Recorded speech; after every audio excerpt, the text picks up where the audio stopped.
Et de dizaines de quartiers en France aujourd'hui qui sont islamisés et qui sont sous la coupe de la charia déjà aujourd'hui. C'est-à-dire qu'aujourd'hui, pendant des dizaines de quartiers en France, c'est des quartiers islamisés. Bah si, c'est pas de ma faute. Non, mais par exemple... Mais des innombrables banlieues, il y a toutes les UP, déjà tous les quartiers dits sensibles. Mon Dieu, pitié, c'est affreux ce que vous racontez. Vous ne connaissez rien. Les flics disent la même chose, tous les rapports parlementaires disent la même chose. Vous savez, c'est assez simple. Oui, bah écoutez, je ne sais pas de quoi vous parlez, mais je veux dire, il y a 350 quartiers dits sensibles. Oui, et ces 350 quartiers, vous pensez qu'ils sont islamisés? Enfin, vous racontez, vous délirez complètement.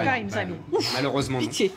Sur ce que dit Zineb El Razoui à propos des frères musulmans. J'ai écouté tout le monde avec beaucoup d'attention, vous avez noté, hein, pas religieusement mais laïquement. Hein.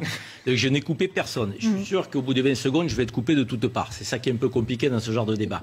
Mais non, voilà, même pas 30 secondes, donc 3 secondes. On a un cocktail là, depuis tout à l'heure, donc tout est ressorti. Hein. Les 8 femmes dans la piscine, la MIF de Hakim El-Karaoui, ancien conseiller politique de Jean-Pierre Raffarin, il faut quand même le préciser au passage. Il ne vient pas des quartiers de je ne sais pas où, donc énarque. On parle de l'étude de l'Institut Montaigne. Enfin, je veux dire, cocktail. Et là, moi, personnellement, j'ai une règle là-dessus. Il y a des règles dans notre pays. Les règles qui régissent notre pays, ce n'est pas les règles de Jean-Sébastien Ferjou, Éric Zemmour ou Karim Zeribi, c'est la règle de la République et de la laïcité. Sur cette piscine que nous avons vue, est-ce que les femmes enfreignent les règles? La réponse est oui. Elles ont tort.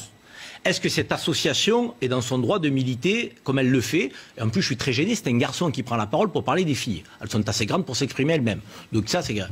Mais... Et troisième question, est-ce que l'État s'apprête à donner, ce que dit Zineb El Razoui, la gestion de l'islam de France à des gens proches de l'UEF? Je vais être frustré parce qu'effectivement, je ne pourrais pas dérouler mon propos, mais ce qu'on a entendu, c'est abominable. Il y a 6 millions de musulmans dans notre pays. Avec le cocktail qu'on vient d'entendre, on a l'impression que la République est en danger et qu'elle vacille parce qu'ils vont préférer l'islam et la charia donc aux lois de la République. Or, ces 6 millions de musulmans que je sache, donc respectent les lois de la République dans leur immense majorité, que nous devions combattre quelques groupuscules radicaux à l'évidence oui, qu'on nous convaincre l'intégrité à l'évidence oui, mais qu'on nous explique sur ce plateau tranquille que quelqu'un qui a jamais mis un pied dans un quartier sensible nous explique que tous les quartiers sont gangrénés par l'islam, par les frères musulmans, par la charia, mais c'est hallucinant. On n'a pas le droit de faire ça. Il y a des gens qui nous écoutent, faut être sérieux. L'identité républicaine que défend Zemmour, c'est pas l'identité républicaine à la française que moi je défends. Ça n'a rien à voir, parce qu'il y a des règles dans notre pays.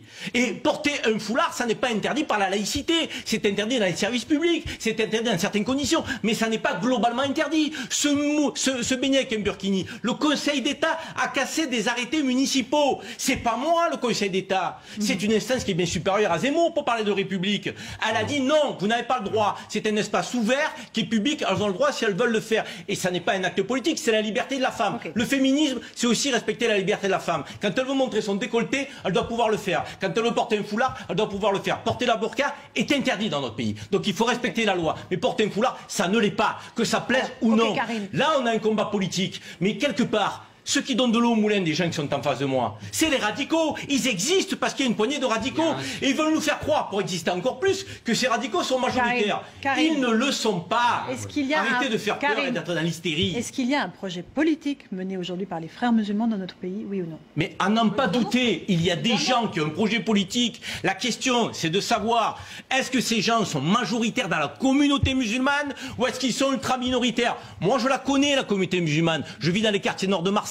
Je suis musulman moi-même, donc et ils sont ultra minoritaires. Et les premiers qui me mettent en difficulté, c'est des gens comme moi, c'est des gens qui sont musulmans, laïcs et républicains. Nous représentons l'immense majorité de la communauté. Arrêtez de faire croire aux Français que nous ne pouvons pas vivre ensemble. Arrêtez de faire croire aux Français qu'il y a un projet politique derrière chaque musulman. Ça n'est pas le cas. C'est insupportable.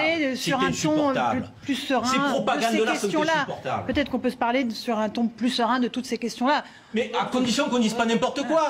Excusez-moi, mais je veux dire, à un moment donné, il faut lui mettre des frères musulmans en face. Ils s'entendront, parce que c'est fonds de commerce contre fonds de commerce. Moi, je suis républicain laïque.